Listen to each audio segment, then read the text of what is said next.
Hello beautiful people welcome back to Kavi talks. చూసారా ఈ రోజు కేక్ అయితే మంచి ఫ్లఫీగా చాలా బాగా వచ్చిందనమాట. టేస్ట్ అయితే వేరే లెవెల్ అని చెప్పొచ్చు.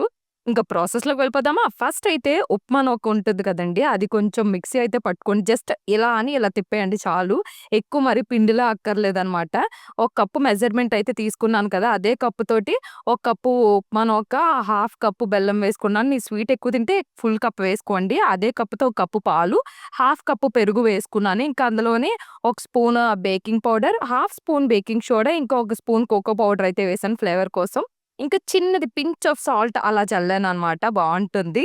ఇంకా అలానే హాఫ్ కప్పు కాకుండా కొంచెం ఒక 3 స్పూన్స్, టేబుల్ స్పూన్స్ అలా ఆయిల్ వేసుకొని, కలుపుకొని మంచిగా ఒక అరగంట అయితే మూత పెట్టి ఉంచండి. ఆ తర్వాత అప్పుడు కొంచెం యాలకుల పొడి వేసేసి మంచిగా మళ్ళా మిక్స్ చేసేసుకొని, ఇంకా కొంచెం దగ్గరికి అయిపోయినట్టు అనిపిస్తే కొంచెం పాలు కూడా వేసేసుకొని మంచిగా మళ్ళా మిక్స్ చేసేసుకొని, ఇలా స్ట్రక్చర్ అనేది నేను చూపిచ్చాను గదా! నేను చూపిచ్చే విధంగా ఇలా ఉండాలనమాట. ఇంకా గిన్నెకైతే కొంచెం ఆయిల్ రాసేసుకొని ఏదో ఒక పిండితోటి ఇలాగా ఫుల్‌గా స్ప్రెడ్ చేసేసుకోండి. ఆ తర్వాత దాని పైన అలా కొంచెం జీడిపప్పు ఉంటే వేసాననమాట. ఇంక వేసి మూత పెట్టి ఒక హాఫ్ అన్ అవర్ ఉంచా. లో ఫ్లేమ్‌లో పెట్టి ఉంచాననమాట. కుక్కర్ విజిల్ కానీ, లబ్బర్ కానీ ఏం పెట్టలేదు.